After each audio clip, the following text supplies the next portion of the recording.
Good morning, everyone. It's my pleasure to join you at the JPI Youth Leadership Convention. I apologize that I'm unable to physically be here, but thank God for technology. We definitely can be in two places at the same time. Congratulations to the organizers of the conference, and I wish you great success in this conference and your future conference. My assignment this morning is very simple. We're talking about building a sustainable business on the pillars of integrity and trust. Building a sustainable business on the pillars of integrity and trust. The key word here, there are three key words in this topic. One is sustainable, which means that you build a business that can last. Two is integrity, and the third is trust. Now, let's go back. Statistically, all the data you will get from all around the world and from business schools will tell you that most likely only 3 out of 10 new businesses survive. Many businesses die within the first 3 years of being started based on many factors. Ideas, proof of the ideas, funding, ability to scale, multiple market issues, and macro issues that can come based on policies of government and all sorts of economic realities that we face. But assuming your business is one of those that you've applied all wisdom, all ideation process, all building processes to, and you have scaled successfully the first 3 years of the business and you're on your way forward. Integrity and trust now becomes critical components. They should be from the onset because that would have increased the odds of your sustainability. What does integrity mean?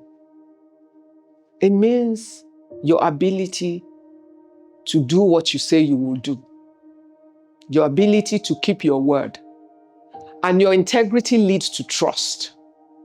Because a man or woman of integrity in business becomes a person that you can trust in business. And people like to do business with people that they can trust. Because no matter how many documents you sign, if you go to the banks, they might not necessarily explain fully to you, even though they ask for collateral and everything to give you a credit. They're not really interested in your collateral. They have taken the collateral as a last resort. Why? Because it's very tedious to get value from collaterals. You're going to have to go to court. There's so many things that you can get caught in. And some customers will keep you in court for years fighting over their collateral. And sometimes market might have shifted. The collateral that you think was worth something might be worth less at a point and not even sufficient for you to meet your need. What is the most critical component in a credit evaluation? It is the character and the integrity of the person who is taking the facility. You want to know that there's a willingness to pay and a commitment to pay, because some people have the ability to pay but choose not to pay. If you ask any banker, they will tell you there's an abundance of many business people, some really rich people that you know. They're very good when they're taking the facility, but they take it with no intention to pay. Or they come back to you and say, okay, I can only pay this much back. They start negotiating because they're not people that value their own integrity. They do not value their word. It means nothing to them. It's why partnerships are a challenge in many ways, because people do not pay attention to who they partner with. One of the most important ingredients that you must consider in deciding to go into a partnership with anyone in business is the character of that person, and if they can be trusted Why is that important? It doesn't matter what they sign on paper. If they lack integrity and they're not people that can be trusted, they will betray the paper. Because contracts are just paper with people's intent recorded on it. But when there's a failure of their intent, it affects what they deliver to you. And it's the same in business. You give a man a contract for his service. You trust that based on the negotiated price, this is the service or the product that will be delivered to you. But as you have made the payment commitment on trust, because you pay an advance or you pay for the service in advance as required by the vendor, based on the trust and the belief that that person will deliver the value for which you have paid. I'm sure we all have one story or the other of people that we have paid for services who never delivered it. The challenge for those kind of business people is they lose the sustainability opportunity of their business. You might get away with it with 100 people, but there's a season where the sound of testimonial concerning you and the value of the service that you offer and your failure to deliver on your word becomes overwhelming, and everybody will run away from you. One of the things I've realized in 36 years in business is that the testimonial of a satisfied client is worth more than $10 million in advertisement. Because first, you don't pay for it. Two, people will believe them more than your advert because they know they're people that have experienced you, and therefore, without a cost, you gain additional customers and your business continues to grow. I'll give you an example. There was a young man I didn't know physically until of recent. So when we were starting my life series project, one of my daughters who knew the young man said, "Oh, we can use this guy to do all the graphic design." His name is James. Don't know him from Adam. Don't know his father, his mother, or where he lives. I didn't meet him physically until many years after he had been working for us. But I noticed particular things about James. He was quick to respond. He was diligent in delivering value and options of value. And you could trust his word to keep his commitment. And whatever you paid him for, he delivered to you. Now, what was the end result of this young James guy who was just starting out with his graphic business is that everything I have done thereafter, everything, every one of our projects, every one of my company branding, design that has had to be done, including TIWLC conference in Dubai, including all of my projects since then, James has become our graphic to-go-to guy. We must be responsible for a good part of his growth in many ways, and the people around me who have also come to know about James and use the service of James. Why? Because he was a young man who ordinarily we were not connected or would know each other, but he delivered a good service to a young woman. And when we were talking about needing someone like that, she recommended him. And because when she recommended him, he delivered on the service, I took him up and exponentially got him involved in everything that we've done thereafter. It's the value of how you can build sustainability into your business by being a person of character, a person of integrity, and a person that can be trusted. And your character is expressed in the excellency of your work, is expressed in the commitment to keeping your word, is expressed in your diligence concerning your work, is expressed in showing credibility even when matters of money they're concerned. If someone has paid you for a service and they're dissatisfied, sometimes at a loss, you will prove your word. because it's cheaper to make some loss to prove your point and finish that case well. You will reap over time. One thing I learned in business is sometimes the customers we had the most difficult times with, but that we stayed with to deliver value, become our biggest long-term customers, but also recommend to other people. Because people know what can happen with other people that do not show up. You can make mistakes. Sometimes projects go wrong. So it's not the mistake or the going wrong that is the problem. It's how do you react and respond when things happen? How far do you go to make sure that you keep your word to your customer? How far do you go to defend your integrity and your family name? It cannot be all about money. Just remember that. Business is a tool of expression of who you are.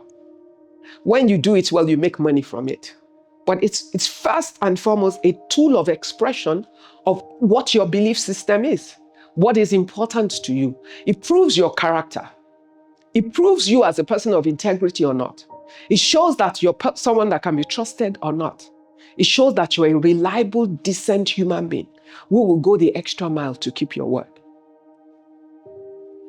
It shows your humility, because when things are wrong and you're willing to own up on the error and apologize and do everything you can to the best of your ability to correct the error, it shows who you are to the people that you're dealing with. And ultimately, the scale of your business should not determine the scale of your integrity and your trustworthiness. Because if you cannot be trusted or work with character and integrity when your business is small, you will never do it when your business is big. So because it proves your character, in fact, the growth of your business will reveal your weaknesses more. So my challenge to you is, if you want to build a business that will last, build them on the right values. Make sure that the right things are the things that you focus on. Ensure that you deliver the best quality product to your customer. Show excellency of purpose in your service and in your product. Show that you're a responsible person by keeping your word. And if for any reason you cannot, show that you're a person of character by calling to apologize and to make amends and to commit and to inform your customer along the line of the situation that you're dealing with. Be truthful and honest with your customers. People can smell when you're lying. And even if you get away with the first and the second lie, somewhere along the line, it's going to fall apart. And you will lose all integrity with the customer. So if you're building for the long term, remember that who you are today or who you're dealing with today is not necessarily the last kind of person you will meet. Because sometimes you look down at people and you treat them anyhow. They will be waiting for you along the path of your journey. When they have re-emerged in a place of higher position, and then you show up there looking for something big, but they will remember you and they will remember what you did in your small days. My business grew in the early days on the back of recommendations. I was a young woman in her mid-20s building a manufacturing business. Who is going to give a big tangible contract to a young woman under 30? But I took every job to prove myself. And as the people that I dealt with moved in the industry to different other industries and they were rising, they remembered me. They remembered the value I created. They remembered the quality of my service and the quality of my product. And I grew with them because as they moved into organizations, it was a banking growth season. As a lot of young bankers moved from one bank to the other, I moved with different people into different organizations because I then had network in places I ordinarily would not know anybody. But these were people that had tasted of my service or my product in one way or the other. And they were very instrumental to the growth of my business over time. You can't build a business sustainably. There are many temptations to do the wrong things, to cheat your customer on pricing, to deliver a lower quality than you promised, to use materials of low quality and cover it up The customer will eventually know, and all you would do is lose value. So make up your mind who you want to be. A man of character and integrity, no matter what stage you are in life. A man who dies with his name intact, having a good name to transfer to his children. Now, some will say, oh, you're not going to make money if you work with those values. They're lying to you. Because, there are many who made money doing the wrong things. But what happens? Their money is seasonal. Their success is always seasonal. Somewhere along the line, they're going to get exposed. Never mind that we have an abundance of them across this land, and they seem to be prospering. There are many of them that have also been brought down over time. And you will see, make your own choice about who you want to be. Align your business to your faith, whatever your faith is. And let the values of your faith speak in the character and the value of who you are in the marketplace. And let that help you to change the landscape of business. It doesn't matter if 1,000 people do the wrong thing. It matters if there's one person who is willing to do the right thing. And if there's one person and 2 and 3 and 4, then we begin to build a critical mass of people willing to do business differently. And I haven't met a customer who isn't looking for someone to deliver service to them with integrity and trust. Always they get rewarded. Yes, some people will punish you. If you meet a corrupt person sitting in an office in a government institution or a private institution who wants you to inflate the invoice and do the wrong things, you have the right to say no. You must learn how to say no for the things that compromise who you have chosen to be. Because ultimately, if you join them to do the wrong thing and they go down, you might just go down with them. Let's just be careful. Be clear about your goals. Be clear about how you want to finish. Do the right things that align with how you want to finish. And I know at the end, you'll be glad that you did. I wish I had more time, but that's about it for now. I wish you guys well. And I know that we might have a challenging environment in Nigeria right now, but there are many, many things to hope for and a great future. Build yours as you want it. God bless you. Thank you for inviting me.